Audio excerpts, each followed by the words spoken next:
Kings தமிழா நேயர்களுக்கு வணக்கம். எல்லாரும் எப்படி இருக்கீங்க? நான் சூப்பரா இருக்கேன். நாம இன்னைக்கு சூப்பரான குடல் குழம்பு குக்கர்ல எப்படி வைக்கிறதுன்னு பார்க்கலாம் வாங்க. வீடியோக்குள்ள போறதுக்கு முன்னாடி நம்ம சேனலை சப்ஸ்கிரைப் பண்ணுங்க, பெல் ஐகானை கிளிக் பண்ணுங்க. அப்பதான் நாங்க போடுற வீடியோ உங்களுக்கு வரும்.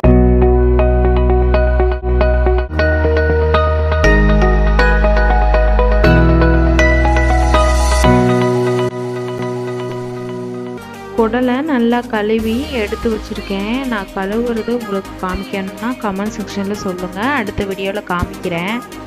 குடலை கழுவி குக்கரில் போட்டாச்சு. இப்போ 10 சின்ன வெங்காயம் 2 நறுக்கி வச்சுருக்கேன், அதை சேர்த்துருக்கேன். தக்காளி பழம் 2 கையில் நல்லா மசிச்சு வச்சுருக்கேன், அதையும் போட்டுக்கிறேன். வீட்டில் அரைச்ச மசால் பொடி காரத்துக்கு ஏற்ற மாதிரி போட்டுக்கலாம்.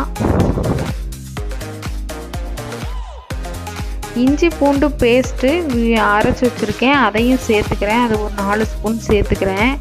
இஞ்சி பூண்டு பேஸ்ட்டோட மிளகு ஒரு 1/2 ஸ்பூன், ஜீரகம் ஒரு 1/2 ஸ்பூன் சேர்த்து அரைச்சிக்கிட்டிங்கன்னா இன்னும் சூப்பராக இருக்கும். நான் இன்றைக்கி அதை சேர்த்து அரைக்கலை, அதனால் மிளகுத்தூள் தனியாக சேர்த்துக்கிறேன். இதுக்கு தேவையான அளவு தண்ணி ஊற்றிக்கலாம். குடல் எவ்வளோ இருக்கோ அதுலேருந்து பாதி அளவு மட்டும்தாங்க தண்ணி ஊற்றணும். ரொம்ப தண்ணி ஊற்றிடாதீங்க, குடல் ரொம்ப சலசலன்னு ஆகிடும். இதுக்கு தேவையான அளவு உப்பு போட்டுட்டேங்க. இது ஒரு கரண்டி எடுத்து கிண்டி விட்டுடலாம். இந்த குடல் ரொம்ப நல்லது. கறியை விட குடலில் தாங்க சத்து அதிகம். வாய்ப்புண் வயிற்றுப்புண் இருக்கவங்களுக்கும் இது ரொம்ப நல்லது. இதில் கொஞ்சம் கொழுப்பு சத்து அதிகமாக இருக்குது, அதனால நீங்கள் ஹார்ட் பேஷண்ட்ஸ் இதை கொஞ்சம் கம்மியாக சாப்பிடுங்க. என்னோட குக்கர் 4 விசில் வந்தால் போதும், குடல் ரெடி ஆயிரும். ஓப்பன் பண்ணி நான் பார்க்குறேன், பாருங்கள். மசாலா எல்லாமே இறங்கி கரெக்டாக அந்த கிரேவி பதத்துக்கு இருக்குது. இதுக்கு நான் ஒரு மசாலா அரைக்கிறேன். தேங்காயும் 1 ஸ்பூன் சோம்பு சேர்த்து அரைச்சி எடுத்து வச்சுருக்கேன். இதை தாளிக்கிறேன். பாருங்கள், ஒரு கடாயில் நல்லெண்ணெய் ஊற்றிருக்கேங்க. இதில் 2 பட்டை நான் போட்டுக்கிறேன், கிராம்பு 2 போட்டுக்கிறேன், அன்னாச்சி பூ போட்டுக்கிறேங்க. இதில் கொஞ்சமாக கடுகு சேர்த்துக்கலாம். 10 சின்ன வெங்காயம் ரொம்ப பொடிசாக நறுக்கி வச்சுருக்கேன், அதையும் சேர்த்துக்கிறேன். சின்ன வெங்காயம் அதிகமாக கூட சேருங்க, தப்பே இல்லை. சின்ன வெங்காயம் உடம்புக்கு நல்லது. இதில் மல்லி இலை நான் எடுத்து வச்சுருக்கேன், அதையும் கொஞ்சம் சேர்த்துக்கிறேன்.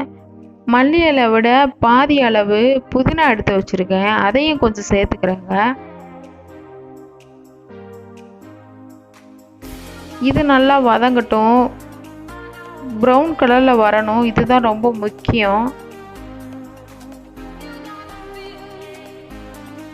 இந்த குடல் குழம்பு செய்கிறதுக்கு எனக்கு 10 நிமிஷம் தான் ஆச்சு. நாம் இப்போ அரைச்சி வச்சுருக்க தேங்காவை இதில் சேர்த்தாச்சு. தேங்காய் அரைச்ச தண்ணி மட்டும்தான் நான் சேர்க்குறேன், ரொம்ப அதிகமாக சேர்க்கலை. ஏன்னா குடல் நமக்கு கிரேவி பதத்தில் இருந்தால் தான் டேஸ்ட்டாக இருக்கும். பாருங்கள், இது ஒரு கொதி வந்துருச்சு. இதை எடுத்து நம்ம அந்த குடலில் இது சேர்த்துடலாம். இதை சேர்த்துட்டு இதுலேயும் ஒரே ஒரு கொதி வந்தால் போதும், குழம்பு ரெடி ஆயிரும்.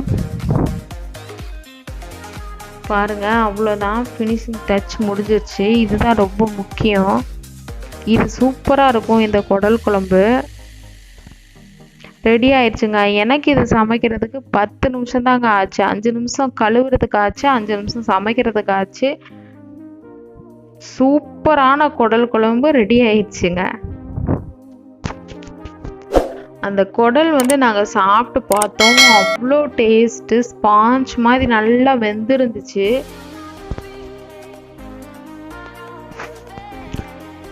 உப்பு காரம் எல்லாமே சேர்ந்து இருந்துச்சு. இதை செஞ்சு பாருங்கள், முக்கியமாக நம்ம சேனலை சப்ஸ்கிரைப் பண்ணுங்கள், பக்கத்தில் இருக்க பெல் ஐக்கானை கிளிக் பண்ணுங்கள். அப்போ தான் நாங்கள் போடுற வீடியோவெல்லாம் உங்களுக்கு வரும்.